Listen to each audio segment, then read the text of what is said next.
आणि झटका मारल्याबरोबर नाथ महाराजांनी आपला हात बाजूला केला, तो बाहेर आला. जसाच तो पाण्यातून बाहेर आला, नाथ महाराजांच्या मागे गोदावरीतला एक धोंडा घेऊनच लागला. अहो देव, लोकांना देव दाखवतो म्हणजे काय? मरणानंतरचा देव दाखवतात काय? काय देव दाखवून फसवता लोकांना? कसला देव दाखवताय, कसला दाखवताय?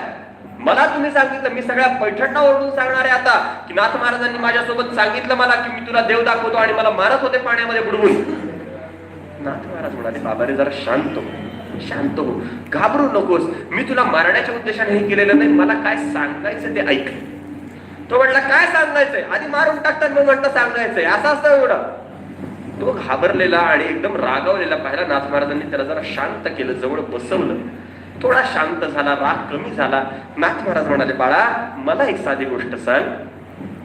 जेव्हा तुला पाण्यात बुडवलं होतं मी आणि माझ्या ताकदीने मी तुझं मानगुट धरलं होतं, तेव्हा तुझ्या मनात काय काय विचार येत होते? तुला काय काय वाटत होतं ते मला सांग. देव बघायचा आहे तर मग तो पितांबरधारी असावा असं वाटत होतं? तो पांडुरंग असावा असं वाटत होतं? बर, परमार्थाचं सोडून दे. तुला संसाराच्या काही गोष्टी आठवत होत्या का रे त्यावेळेला, जेव्हा तुझी मानगुट धरली होती? घर, आता घराचं कलरिंग करायचंय, छान घर बांधून झालंय. त्या माणसाचं सांगतोय मी, गणेश काकांचं नाही सांगत. विठ्ठल विठ्ठल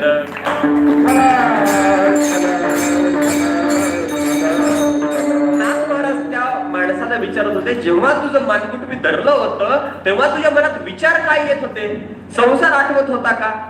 तो म्हणाला, महाराज कसलं काय, कधी एकदा इथून बाहेर पडेल असं होत होतं. नाथ महाराज म्हणाले, बस, मला इतकंच पाहिजे.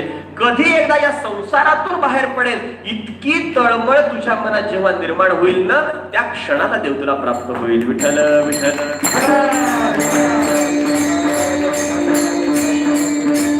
माझा दृष्टांत इथे संपला. मला सांगायचा मुद्दा इतकाच आहे, जेव्हा देव म्हणतात की तुम्हाला तृप्तता जर हवी असेल तर तुम्ही माझ्या मागे मागे येत असताना हळूहळू येऊ नका, तर तुम्ही घाई करत मागे या.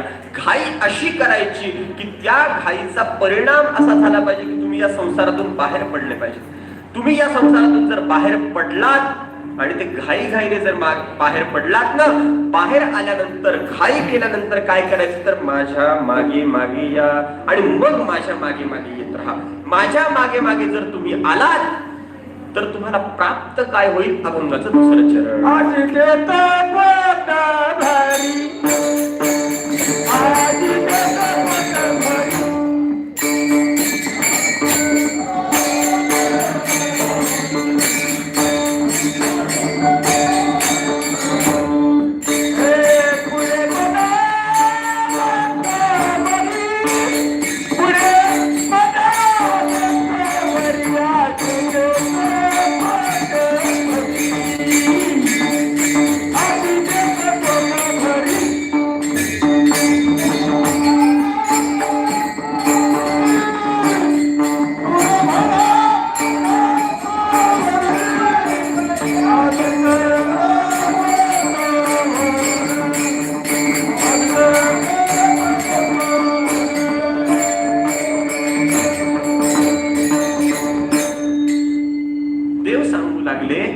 तुम्हाला जर जे हवंय, तुम्ही जर तुमच्या इच्छेने माझ्या मागे मागे घाई करत जर आलात तर तुम्हाला काय प्राप्त होईल? तर तुम्हाला जे हवंय ते मी तुम्हाला देईनच.